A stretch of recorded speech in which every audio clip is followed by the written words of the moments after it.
งงงงงงเอาหอดเถื่อนหอดซ่านแล้ววันนี้ตำหมักแล้วก็ต่อมาหุง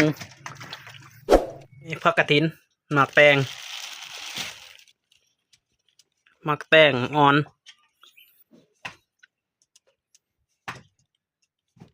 อึบแสบแล้วกินพี่น้อง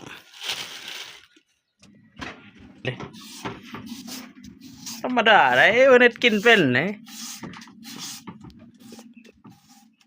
แสบอีกน้ำไม่เอา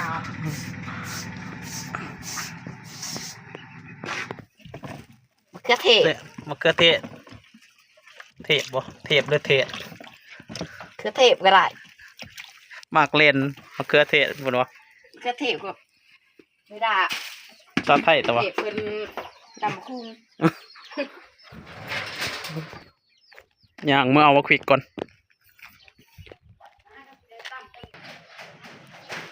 เอามาควิกอยู่เพื่อน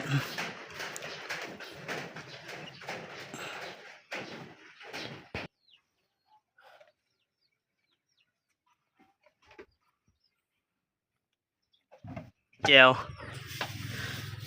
ตำมะฮุงแล้วก็ชิตำแจวกินสมมะขาม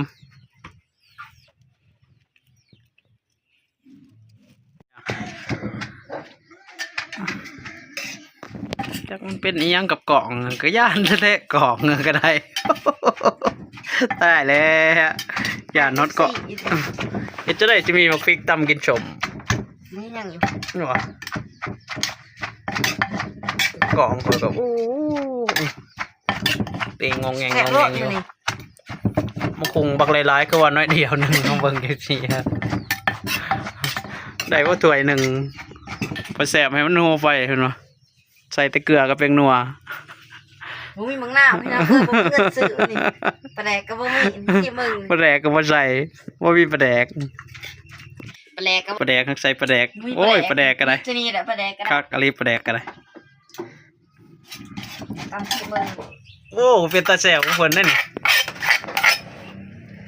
ยาอะไรสีมือรุ่นตอนมักเล่นดิบนี่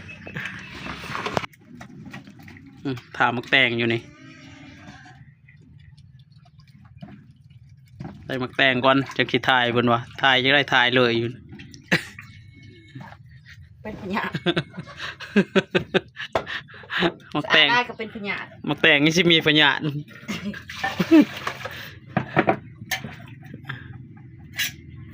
โอ้ยเพิ่นอยากกินมื้อนี้เพิ่นจะเข้าคลิป FC ก็ได้จนได้นำมาฮอดเถื่อนยังมีแฟนเพิ่นว่าช่วงนี้หาแฟนมาเด้ลงมาแล้วมาคนเดียวได้นี่แสบรอดมื้อนี้เพิ่นแล้วเป็นผู้กินจะหน่อยสิกินน้ำดอกข้าถือกล่อง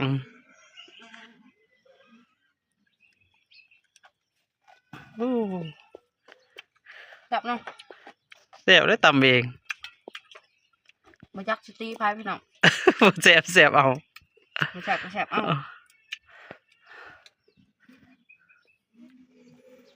ขับยังไงขับยังไง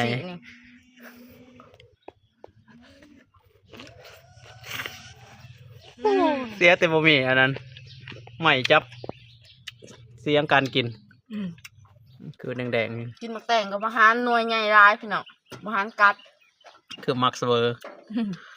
สำคัญกับมักเสเวอร์อะไรนี่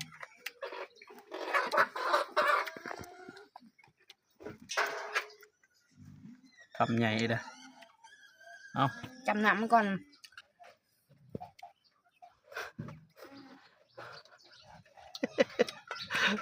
เดี๋ยวผ่ามาปาดมักแตงก่อนพี่น้อง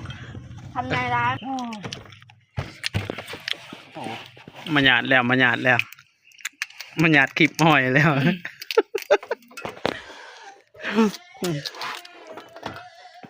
ปวดตื่นแต่นอน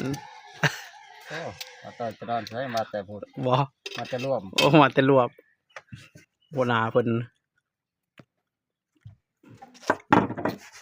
คืออยู่รอกคนกินจะน้อยชิโชงกันลูกชายเพิ่นเบิ่งอยู่วัดโอ้ยกองโอ้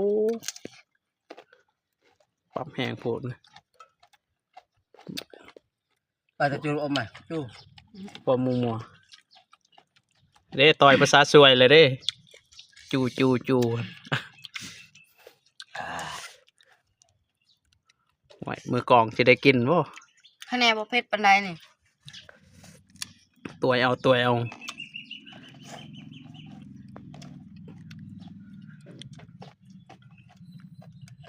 กันใส่ไม้อันเด้อการกินกรอบเลยกินไม่เน็บใส่ตะกองเด้ให้จ่ายกรอบ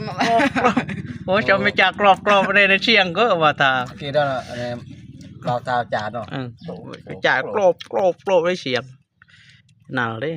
เนี่ยมันนั่นแล้วมาแรงหนาวกี้ก็ให้เบิ่งประตาพยานใบพยานน่าเชียงกับแรงแล้วกรอบเอาได้เงินน้ำFCโอนมาให้ก่อนไปซื้อใหม่นี่โพดดีได้บ่มีเงินที่นี่ก็ได้เงินเดือน2-3 แสนเย็นยังได้ประหยัดไว้ซื้อประแดกเป็นหนัวแล้วเว้ยนี่ให้คักแล้วโสดจับอยู่ผู้เดียว เมื่อวานปะ เขานี่ปะ นอนคนเดียวน อนคนเดียวตัวน้อยๆน้ำก็บ่อาบ นี่ช่องอีกปุ๊บ เที่ยงตับ อ้อยอันบึดขึ้น แซ่บได้บ่ยากเลยของ เบิดแล้ว ยังตะหนำ